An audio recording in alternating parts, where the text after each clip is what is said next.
ভারতবর্ষ, আপনাদের কি উচিত না এই বাংলাদেশিদেরকে একেবারে না খাইয়া মাইরা ফেলানো? উচিত কি না আপনাদের? এই যে দেখেন, এই যে 23-24 মাস ধরে আপনাদের গোত্রের যে মানুষগুলাকে, নিরীহ মানুষগুলাকে নৃশংসভাবে হত্যা করা হচ্ছে, হত্যা করেছে, তার উপর আবার আপনারা হচ্ছেন 170 কোটি জনগণ, সেই 170 কোটি জনগণকে 18 কোটি জনগণের হুমকি দেয়।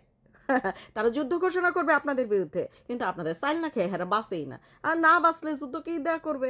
যাই হোক, তো এই যে দেখেন একজন নিরীহ, এই যে দেখেন বাংলাদেশের মানিকগঞ্জে বাকি 20 টাকা, বাকি রাখা 20 টাকা কেন চাইলো এই হিন্দু ভাই ব্যবসায়ী, তাকে গলা টিপে হত্যা করে ফেলা হয়েছে। কত সহজেই তারা হিন্দুদের হত্যা করে দেখেছেন। কখনো আগুন দিয়ে পুড়িয়ে মারে, কখনো গলা টিপে মারে, কখনো বন্দুক দিয়ে মারে, কখনো হচ্ছে ঝুলায়ে মারে। তারা কিন্তু এই রকম হত্যাকাণ্ড চালিয়ে যাচ্ছে। 20 টাকা কিন্তু এখানে বিষয় বিষয় ছিল না। কোনো একটা কারণ খুঁজতে হবে এই হিন্দু ভাইটিকে হত্যা করার জন্য, সেটি হচ্ছে প্রধান বিষয়। বাকি রেখেছে, সেই বাকি টাকাও চাইতে পারবে না। 20 টাকা কেন চাইলো, তার জন্য ওনাকে কি করলো, গলা টিপে হত্যা করে ফেলল। হত্যা করা কি সোজা হয়ে গেছে বলেন তো? কোনো কারণ কি লাগে? কোনো কারণ লাগে না। হিন্দু সম্প্রদায়কে হত্যা করতে কোনো কারণই লাগে না। তারা কারণ হচ্ছে তৈরি করে, কারণ তৈরি করে হত্যা করার জন্য, আর কিছু না। এসব হত্যার প্রতিবাদ করবেন না? এসব হত্যার প্রতিবাদ তো করতে হবে। যারা নিজেরা চোরা কারবারি করে, যারা নিজেরা সব অপকর্মের সাথে জড়িত হয়ে আপনাদেরকে সারাক্ষণ মানে ইয়া করতে থাকে, উস্কাইতে থাকে, আপনাদেরকে সবসময় গালিগালাজ করতে থাকে, আপনাদের সবসময় আপনাদের বিরোধিতা করতে থাকে, অথচ আপনাদের ছাড়া যাদের চলেও না, যারা চিকিৎসার জন্য বা দৌড়ায় দৌড়ায় চলে যায়, তাই না? তারপরে তো এই যে ডিজেল সমস্যার সময় পাইপ দিয়ে সুরুত সুরুত সুরুত সুরুত ডিজেল পেয়ে গেছে, তারপরেই হতো তাদের গলার নিচ দিয়ে কী হচ্ছে, মানে শেষ, আপনাদের সব কিছু ভুলে গেছে। আপনারা তো জানেন যে বাংলাদেশের সাথে আমেরিকার কি চুক্তি হয়েছে, জানেন না? একটা গোলামি চুক্তি হয়েছে বাংলাদেশের সাথে, একটা গোলামি চুক্তি করেছে এই যে অবৈধ সরকার যারা ছিল তারা। এখন যারা নির্বাচিত বিরোধী সরকার আছে, এরা সবাই মিলে কমিশন খেয়ে আমেরিকার সাথে এমন গোলামি চুক্তি করেছে, যেই চুক্তির ফলে কয়দিন, কিছুদিনের মধ্যে বাংলাদেশে শুরু হবে দুর্ভিক্ষ। দুর্ভিক্ষ শুরু হবে। কারণ কি করতে হবে জানেন? গম খেতে হবে বেশি দামে, আমেরিকা থেকে জ্বালানি কিনে আনতে হবে বেশি দামে, আমেরিকা থেকে সামরিক অস্ত্র কিনতে হবে, না লাগলেও কিনতে হবে, আমেরিকা থেকে কৃষি পণ্য কিনতে হবে। আপনারা জানেন তো বাংলাদেশ কৃষিভিত্তিক দেশ, কিন্তু না, কৃষি পণ্য কিনতে হবে আমেরিকা থেকে। তখন কি হবে? বাংলাদেশ কৃষকরা তাদের ন্যায্য দাম তো পাবেই না। তারা কি করবে? মানে তাদের ন্যায্য ফসলের দাম না পাওয়ার জন্য তারা অনাহারেই মারা যাবে। এদের কি সম্ভব আমেরিকার আলু 300 টাকায় কিনে খাওয়া? সম্ভব না। তো এই রকম অবৈধ অজস্র অজস্র গোলামি চুক্তি হয়েছে আমেরিকার সাথে, যেই কারণে কি হবে, বাংলাদেশে অতি শীঘ্রই দুর্ভিক্ষ শুরু হবে। তা দুর্ভিক্ষ শুরু হলে কি করবে জানেন তো? আপনাদের উপর প্রথমেই হচ্ছে কি, আপনাদের উপর হাত পাতা শুরু করবে, আপনাদের কাছে ভিক্ষা চাওয়া শুরু করবে, আপনাদের দেশে পালিয়ে যাওয়ার চেষ্টা করবে। সেই কারণে আপনারা শক্ত হন।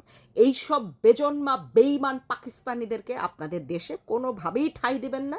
তারা মরুক বাঁচুক, যা ইচ্ছা হোক, তাদের দেশে পইচা মরুক। আপনাদের বর্ডারগুলাকে আরও শক্তিশালী করবেন, আরও কঠিন নজরদারিতে আনবেন, যেন এই বেজন্মা বাংলাদেশিগুলা, এই বেজন্মা পাকিস্তানপন্থীগুলা কোনোভাবেই পালিয়ে ভারতে আশ্রয় না নিতে পারে।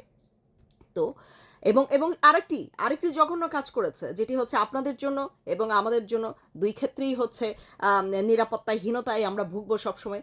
তাদের সামরিক ঘাঁটি হতে যাচ্ছে বাংলাদেশে।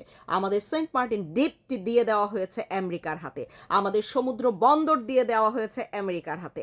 এমনকি আমেরিকা তাদের যুদ্ধ জাহাজ, যুদ্ধ বিমান আমাদের বাংলাদেশের যে কোনো জায়গায় যে কোনো সময় তারা নামাইতে পারে, সেই অনুমতিও তারা পেয়ে গেছে।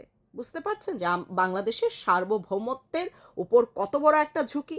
আর পার্শ্ববর্তী প্রতিবেশী দেশের উপর যদি এইরকম সার্বভৌমত্বের ঝুঁকি থাকে, তাহলে সেটি অটোমেটিক্যালি প্রতিবেশী দেশের উপরও গিয়েও পড়বে।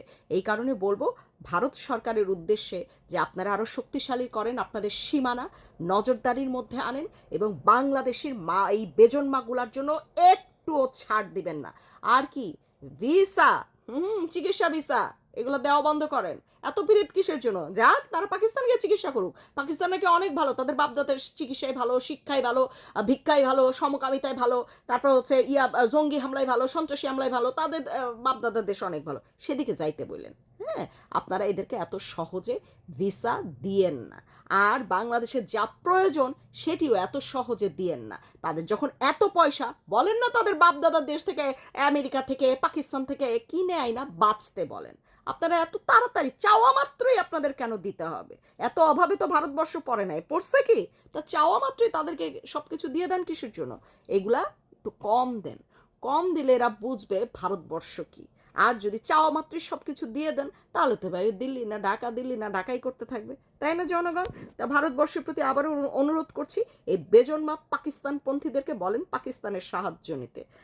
তারা যেভাবে আপনাদের গোত্রের মানুষদের উপর নির্যাতন করে, অত্যাচার করে এবং যেভাবে আপনাদেরকে সারাক্ষণ হুমকি ধামকি দিতে থাকে, ভাই রে ভাই, আপনারা ভারতবর্ষের জনগণ এতই সোজা? হ্যাঁ, বাংলাদেশ হচ্ছে আপনাদের পেটের মধ্যে অবস্থান করে। বাংলাদেশের মতন এইটুকু একটা রাষ্ট্র যেটা জঙ্গি হতে চায়, পাকিস্তানপন্থী হয়ে গেছে, তাদেরকে আপনাদের এত আদর আপ্যায়ন কেন করতে হবে? করতে হবে কি? আপনারা কি বাধ্য? একদম বাধ্য না। তা যাই হোক, এসব হত্যার বিচার আপনারা আওয়াজ তুলবেন, আপনারা চাইবেন।